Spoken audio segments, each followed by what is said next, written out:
tambalang kumikinang. Nicole Ayala and Diego Bandido.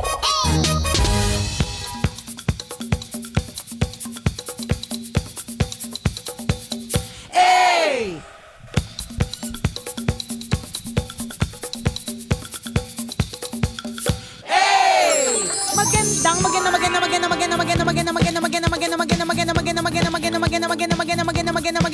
Magandang tanghali. Kumikinang na ulod, Diego Bandido.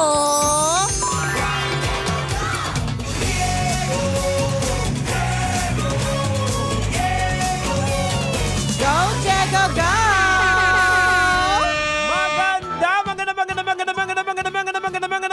Magandang tanghali!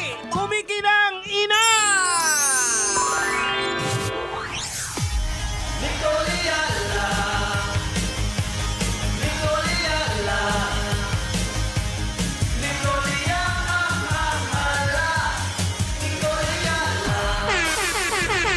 Dear Nicole Ayala and Diego Bandido.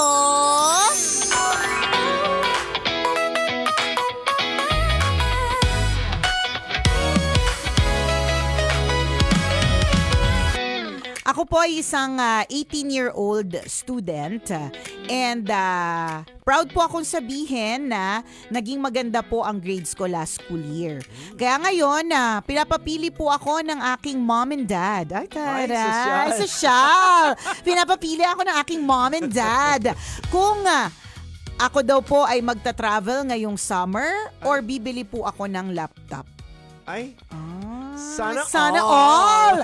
Sana all yayamanin problems! Alam ko po, ito na, sabi niya, alam ko po parang medyo mababaw kung iisipin kumpara sa problema ng mga iba, pero I just want to make a good decision. Yan.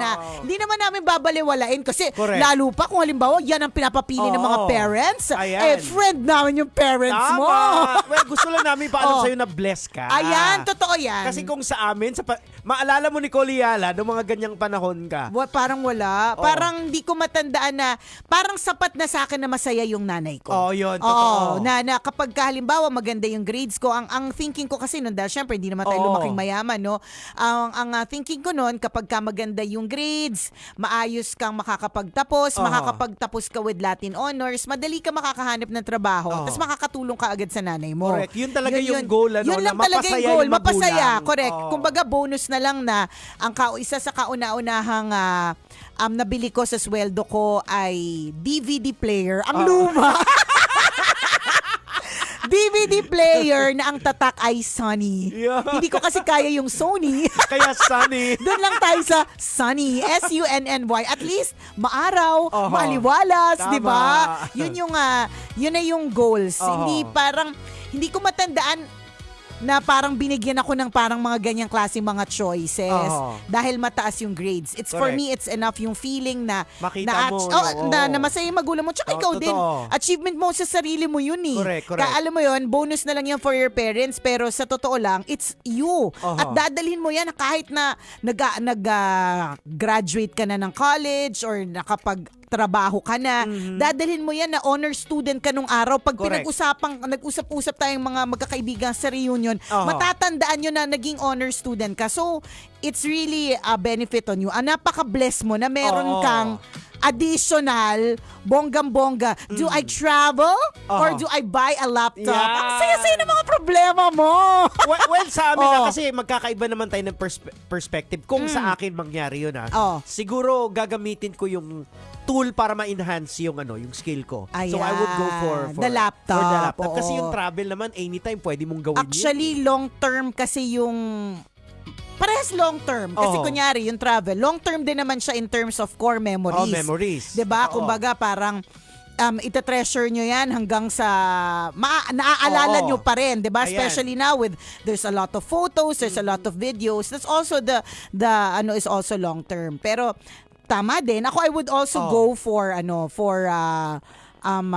laptop. Ayan. Kasi yung laptop talagang beneficial siya, especially kung halimbawa din, depende sa kondisyon, may Oo. laptop ka na ba? Ayan. Kasi kung may laptop ka na, edi pulihin mo na yung travel. Correct, Meron correct, ka na correct. Oo, 'di ba? pwede naman yun. Nagtatagal naman ng laptop pa. Pero kung wala ka pa talagang laptop, kumbaga, last school year, hindi ka nag-laptop, nasa cellphone ka lang gumagamit habang, 'di ba? Kasi online na din ngayon, maraming ganyan, Oo. 'di ba? Edi go for the laptop. Practical lang. Alam mo yung POV natin kasi pinili nating laptop kasi inisip natin wala nating laptop. Correct. Correct, di ba? Totoo nga, baka may laptop ka naman. Kasi kung may laptop ka, Oo. inassume namin agad wala kang laptop eh. Hindi, Di ba? kami kasi yun dati. Kami kasi yon dati. Wala talaga kaming laptop. Well, Oo. kasi hindi naman natin naabutan yung laptop. Oo. Naabutan po namin yung computer na mataba yung likod. Diba?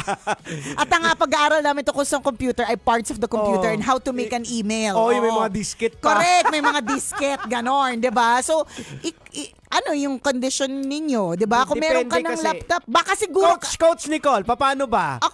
I would say na hindi kasi mahirap Depende. Jegs, kasi practical Oh. tayo eh. So doon na tayo Oo, sa depende kasi sa yung, 'di ba? Babalik tayo doon as a strength coach, 'di ba? Kung anong strength mo, kung anong bumubuo sa pagkatao Correct. mo, doon 'yun magba-vary. Tama. Kaya siguro feeling ko kaya siya hirap kasi parehas matimbang. Oho. Parehas matimbang eh. Kasi ang saya rin naman talaga Oo. mag-travel. Ay, kung Ang saya kaya na magulang mo travel na may o laptop. ganito, kaya nga, ganito na lang. Sabihin mo, magkano ba? Maging ano ka, di ba smart ka? Oo. Maging smart ka about Oo. it. Oo. Alamin mo, magkano ba ang presyo Budget. na, oo, May correct. budget sa, Totoo, ano, magkano bang, mom, dad, yan. Mom, dad, what's the budget? Magkano ba yung budget? So Oo. kapag ka sinabi niya, ganito yung budget, pwede ka na ngayong mag-scout. Kung Oo. if you can have both. Yan, totoo. Diba? Oo. Baka you can have both. Kasi Oo. madami namang options pagdating sa mga laptop. Oo. Meron pang estudyante, hindi mo naman kailangan yung super duper pro to the maximum level kasi Correct. ang mga needs mo sakto lang naman, Oo. 'di ba? So, or pwedeng travel pero mas malapit, mas Yan, mura. oo. May laptop ka na, nakapag-travel ka pa pero Pasig Quiapo, Tama. Baclaran Monumento, ganon. Pero 'di ba? Why not? Oo. Kung kaya naman best of both worlds. Yan. Ganyan talaga, alam niyo po, ganyan talaga kapag halimbawa medyo good yung naging performance. For parents, hindi natin Oo. sinasabi yung mga hindi maganda yung performance, hindi kayo dapat rewardan na. Kaya lang, ganun talaga parang for parents na nakikita nila na nag-work ng maigi, Oo. ganyan, parang ang daling lambingan. Di ba parang sa Oo. parang sa, kunyari sa work, kung gusto mo maglambing sa boss mo ng, for example, ganitong incentive, kung nakita naman ng boss kung gaano kayo nag-work hard for it, hindi mabigat para sa Yes, kanya eh. oo. Pero kung halimbawa, kita, ang kapal naman ng mukha nito, humingi pa ng incentive, hindi naman nagpa-function, Correct, lagi oo. pang absent, kung di Tama. absent ay late, di ba? Medyo mahirap ibigay. Ang sinasabi lang natin, tingnan mo, ang dami ding magandang balik kapag ka maganda din ang iyong itinanim. Oo. So nagtanim ka ng maganda at mabuting uri ng pag-aaral, 'di ba? As a student, then tingnan mo yung balik. Travel or laptop. Wow, Oo. Sa taray. POV na mga naman ng parents, wag po nating isipin mga kabisyo na parang this is spoiling Ay, the kid, the hindi. child. Hindi. Parang din to, actually they are spoiling themselves, Correct. di ba? Totoo din yun. Totoo Parang din masaya yun. ka na gusto mong, wow, ang galing naman binigay ng anak no, ibibigay mo ngayon sa anak mo kasi binigyan ka ng happiness eh. Tama. So, babalik uli sa'yo. Pag nakita mo masaya ang anak mo, babalik uli din sa'yo. At saka, Double Jegs, whammy yun. nung sinabi mong happiness din siya ng magulang, maaring in a way healing the inner child din to ng magulang. Yes, oo. Kasi 'di ba, parang gano'n, natatandaan ko nung pang ilang beses na kami nakanood ng musical ng anak ko. Na-realize ko na nung araw gusto ko rin naman manood ng mga ganyan. Kaya lang, una, wala pa masyado or Correct. sobrang yaman lang yung nakakapanood ng mga musical, mga theatrical ganon. Kaya pagka nakakanood kami ni Princess, sinasamahan ko siya. It's also like me, healing my inner child. Yung mga hindi ko nagawa dati nung Ayan. araw, 'di ba, na alam mo na mga sugat ng kabataan, 'di ba? Kaya yung mga anak natin, lalong-lalo na yung mga pinapapili between traveler laptop, wag talaga isang araw maka-post yan sa Facebook, ha? Healing my inner child. Mukha nyo, mukhang healing inner child, ha? Di ba? Pero totoo yung sinabi mo, Jegs, na in a way, it could also be hindi lang siya happiness nung bata eh. Happiness din talaga siya nung Correct. magulang. In many ways, katulad Oo. ng sabi mo, binigyan mo ako ng magandang grades, edi happiness ko rin na, 'di ba? Oo. At happy ako doon. Edi Oo. ito yung aking ganti. And also in a way, It could be na dahil hindi nila nagawa before, Oo, nung 'di sa panahon nila. ba? Parang katulad yan ng mga yung mga magulang na pinapagdebu yung kanilang mga anak. Na kahit yung mga anak ngayon, yung mga bata ngayon, pansinin nyo, hindi Sinong magulang yan? wala naman tayong sinasabi. pero di ba maraming ganon? I have so many friends who are like that na minsan hindi man Dahil hindi nila nagawa. dahil hindi nila nagawa. Oo. Katulad na isa kong kaibigan, dahil hindi niya nagawa, tas wala naman siyang anak. Oo. Nagdebut siya nung 42 years old siya. Kung kailan afford na niya. Oo. So meron din siyang at debuto hindi 42 wishes for 18. Oo, 18. So 18 candles, So, 18 yung roses. team is 18 18 pa talaga. rin, 'di ba? Kahit 42 siya. So Oo. maaari kasing pag-heal ng inner Oo. child din kasi 'yun eh. Totoo. Mga hindi ko nagawa noon na gusto kong mangyari ngayon, 'di ba? Ipinapasa sa anak. Correct, tama. Ang sayo naman po ng mga problems po ninyo, Oo. 'di ba? Sana isang araw ganyan yung mga problems din namin, Ayan, 'di ba? oo. Ay naku, Jex, ano kayang gagawin ko sa pera ko? Magte-travel o magla-laptop? Sana isang araw ganun Oo. And you are, sabi nga ni Jex kanina, gusto lang namin sabihin sa iyo that you are very blessed. Oo. Napaka-blessed mo sa sitwasyon na meron ka because there are, hindi naman not to burst your bubble, but there are really a lot of students na hindi nga nila alam kung makakapasok pa sila this school Yes, year. totoo yan. Kasi kulang. O kaya, baka this school year hindi sila yung papasok kasi yung kapatid nilang isa. Oo. 'Di ba? May mga ganun magkakapatid. Nagsiskip kung sino muna yung mag-aaral per year kasi hindi kaya sabay-sabay Or yun. kagaya doon sa nakwento nung nakaraan, nung nakausap ko yung mga kabataan sa church namin, nung meron kaming activity doon na isa sa mga noise o anxiety nila is maibibigay ba nila sa parents nila yung expectation ng parents. Ayan. Like yung mga parents nila, sabi nakikita nila na matatanda na, humihina na.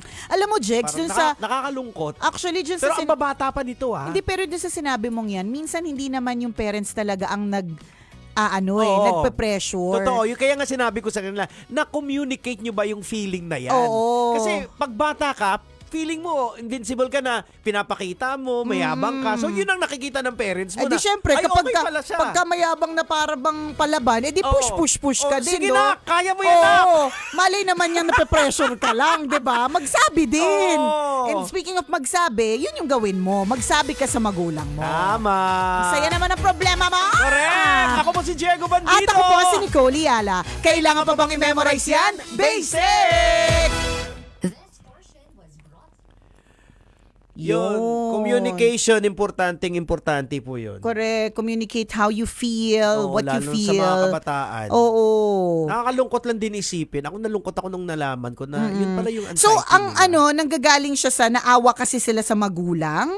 Oo, yung Or- parang gusto nilang ibigay sa magulang nila, halimbawa, yung magandang grades, yung parang mataas na pero sila din kasi ang Sa sarili nila, sila din kasi correct. nag-set ng expectation sa mga magulang. Kasi kung hindi po, kaya ko po yan, sige po, ako pong bahala. Correct. So kung walang kang binabanggit na problema, na nahihirapan ka pala. may isip nila, okay sa'yo. Oo, so ang galing naman ng anak ko. Sige na, tuloy mo yan, anak. Correct. Kasi Para pag balang nakita niya, araw, pag mahina na si tatay, Oo. si nanay, so doon na, parang binabagsak na, feeling nila binabagsak na sa kanila.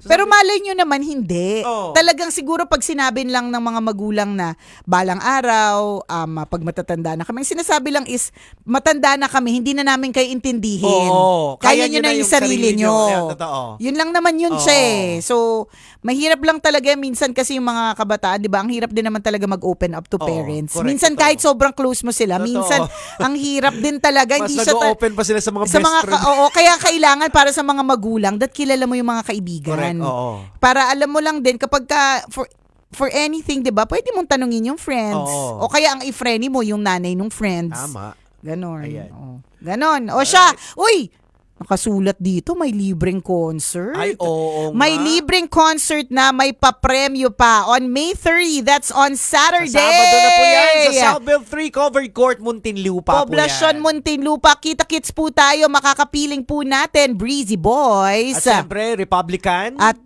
Maharlika Hood. Ayan, syempre, andyan yung MUB band. And si Jojo Mendres na magpapamigay ng cash and cellphone. Wow! Di At ba? hindi lang yan, ha? Pinamimigay natin, mamimigay din tayo ng bigas. Uy, from Goldmine Rice. Ayan, farm to Shout market road. out. Salamat. At Ayan. hindi lang yan. Ay, magbimigay din. May chance ka ring manalo ng Oo. appliances mula sa Astron. Yan, sulit appliances na kampante, gamitin araw-araw. Astron, alagang maaasahan mo. Ayan. So again, kita-kits po tayo mga kabisyo natin ha. Kung taga Muntinlupa ka, di expected namin nandun Oo, ka, di ba? ayan. Pero kung you're outside Muntinlupa, gusto mo makita yung mga paborito mong Love Radio DJs, Aha. fan ka nitong mga bisita po namin, Tama. edi gora ka nakita-kits tayo doon. Correct. Entrance So, is free. Libre po ito. 6 p.m. yan, dapat before 6, nandun ka na. Correct, para nakapwesto na. Correct, Yan. oo. Alright. O siya, exit na muna kami for now. Ingat po kayo mga Bye. kabisyo.